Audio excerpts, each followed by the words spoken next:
रात के अंधेरे में इस तरह से टॉर्च की रोशनी फेंकने का यह फायदा है कि ज्यादातर जानवरों की आंखों की पुतलियों में टपीटम लूसिडम होता है जो रोशनी में चमकता है। ये लाल रोशनी को रिफ्लेक्ट करता है। मगरमच्छों में भी ऐसा ही होता है। तो मैं अपनी स्पॉटलाइट फेंकते हुए बे में धीरे धीरे आगे बढ़ता हूँ और बड़ी आसानी से मुझे इलाके में जितने मगरमच्छ हैं वो साफ साफ दिख जाते हैं। ये मगरमच्छ रात में शिकार करते हैं। इन्हें अंधेरे में अच्छे से दिखता है। ये रात को बहुत सक्रिय होते हैं और मुझे लगा कि ये एक बहुत अच्छा वक्त है जब मैं मगरमच्छों को यहाँ आकर देख सकता हूँ। ये अच्छा मौका है। यहाँ रात के अंधेरे में अपनी टॉर्च मारकर मुझे अभी से ही एक दो लाल निशान दिख गए हैं जो किनारे पर चमक रहे हैं। हम चुपके से उनके और करीब जाकर देखते हैं कि उनकी क्या प्रतिक्रिया होती है और रात के इस वक्त पर हमें उनसे क्या सीखने को मिलता है। हैरानी की बात यह है कि स्पॉटलाइट निकालते ही कितने सारे मगरमच्छ पहले ही दिख गए। ये छोटे हैं पर खतरनाक हैं। कहते हैं ऐसे माहौल में जब एक मगरमच्छ दिखे तो समझ जाना चाहिए कि 5 ऐसे मगरमच्छ हैं जो नजर नहीं आ रहे। ये आंकड़ा डरा देने वाला है क्योंकि यहाँ पर तो अभी से ही 7 या 8 आंखों के जोड़े देख चुका हूं और हमें यहाँ आए कुछ ही मिनट हुए हैं। ये देखिए हमारा पहला 3 या 4 फुट लंबा मगरमच्छ। हम आहिस्ता से इसके करीब जाने की कोशिश करेंगे।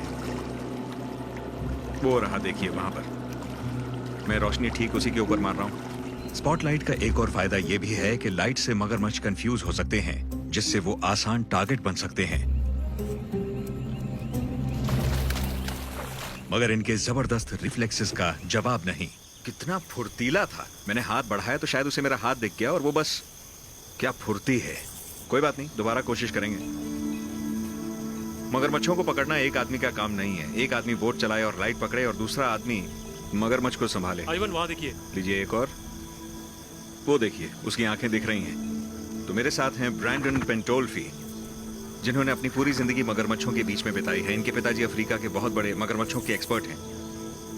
तो मेरे साथ बिल्कुल सही आदमी आया है इस मिशन में मेरी मदद करने के लिए। ब्रैंडन मगरमच्छों का सामना करना अच्छे से जानते हैं। पेंटोल्फी परिवार पास के एक क्रोकोडाइल फार्म का मालिक और संचालक है। ये वाला कुछ ज्यादा ही बड़ा लग रहा है, नहीं? हाँ। इस वक्त हमारी लाइट में एक बहुत ही बड़ा मगरमच्छ है। देखते हैं वो हमें पास आने देता है या नहीं।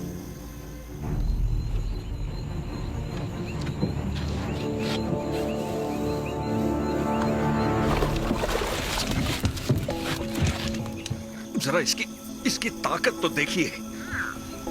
मतलब ये तो कुछ ही फुट का है मगर इसकी ताकत तो देखिए जरा। अब आप कल्पना करके देख सकते हैं उस मगरमच्छ की जो 12 फुट लंबा हो। इसके दांत देखिए जरा। इसके अंदर हाथ पड़ गया तो गए काम से।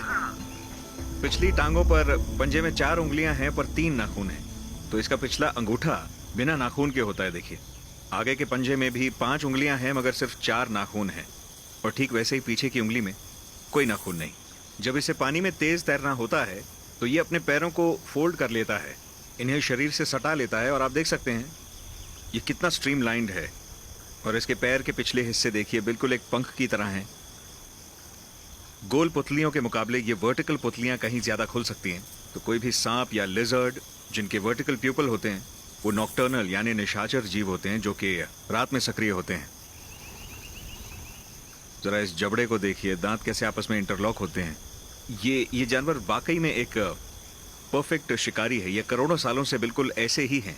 और इसके और 60 या 80 साल के मगरमच्छ में बस इनकी खुराक के आकार का ही फर्क होता है। जब ये बड़ा हो जाएगा तो 1 टन के एक मगरमच्छ में बदल जाएगा। जिस चीज पर भी इसका जोर चलेगा ये उसे मारकर खा जाएगा, इंसान को भी।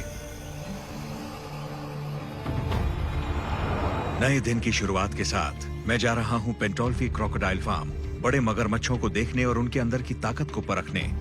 देखें ये कितने खतरनाक हो सकते हैं। मगरमच्छ इंसानों के जितना ही जीते हैं।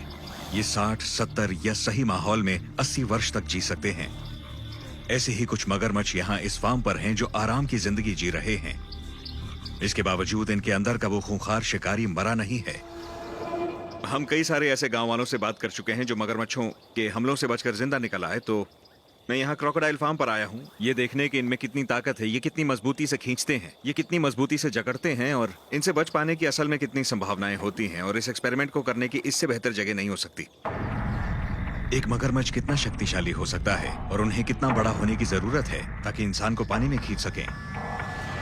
मेरे पास मीट का एक बड़ा टुकड़ा है तो मैं यहाँ इसे बाड़े के अंदर फेंकूंगा और कोशिश रहेगी कि एक बड़ा मगरमच्छ इसे जकड़ ले। मुझे देखना है कि उस मगरमच्छ को पकड़े रखने में कितनी ताकत लगती है।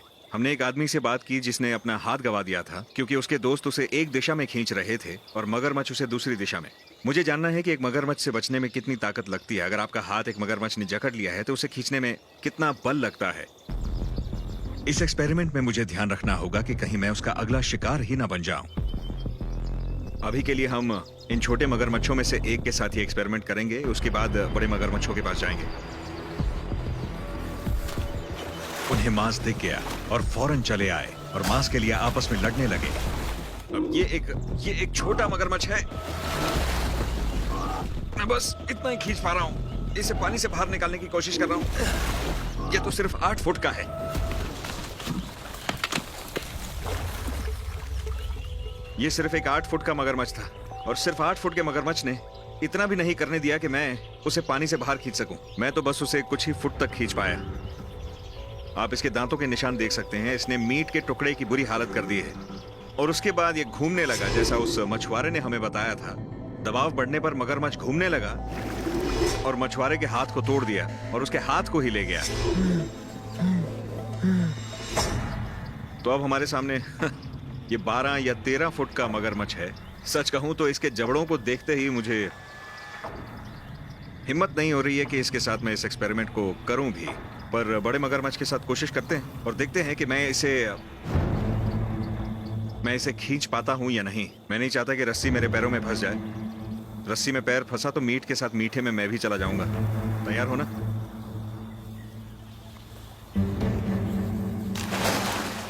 चलो भाई।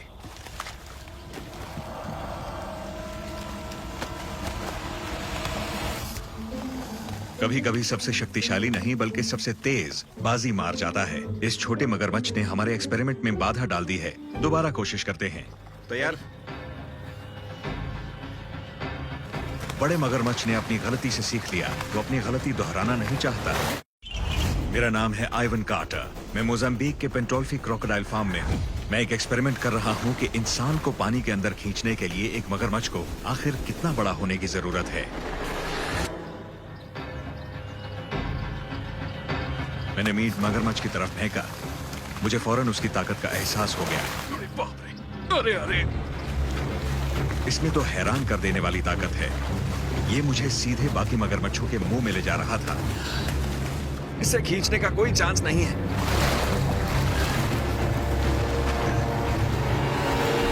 ठीक है,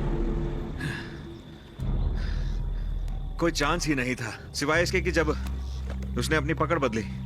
मुझे लगता है लोग तभी बच पाते हैं जब मगरमच्छ अपनी पकड़ बदलता है। वो मुंह खोलता है और लोग अपने हाथ या पैर बाहर खींच लेते हैं। वो मगरमच्छ मुझे वाकई पानी में खींच रहा था।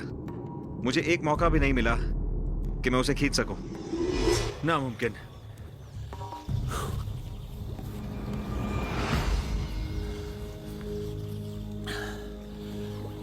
ये सारी की सारी हड्डियां टूट चुकी हैं, मांस चबाया जा चुका है। जैसे ही ये मगरमच्छ खींचना शुरू करते हैं ना, तो वो अक्सर पहले पकड़ बदलते हैं और शायद यही वजह है कि जख्मी लोगों की संख्या मरने वालों से ज्यादा है। जैसे ही मगरमच्छ पकड़ मजबूत करने के लिए उसे बदलते हैं, वैसे ही लोग बचकर निकल जाते हैं। देखिए, रस्सी की रगड़ से हाथ जल गए हैं। मैं इतना ही कर पाया। मैं तो इस मगरमच्छ की रफ्तार भी कम नहीं कर पाया। और हैरानी की बात है कि छोटा मगरमच्छ भी आपके साथ ऐसा कर सकता है। तो ज्यादातर लोग जिनके हाथ या पैर जख्मी हो गए हैं, वो जरूरी नहीं कि किसी बड़े मगरमच्छ का ही काम हो। साफ है कि कोई भी बड़ा मगरमच्छ एक आसान शिकार का मौका नहीं गवाएगा। और चाहे इनका साइज कुछ भी हो, ये सभी बेहद खतरनाक हो सकते हैं।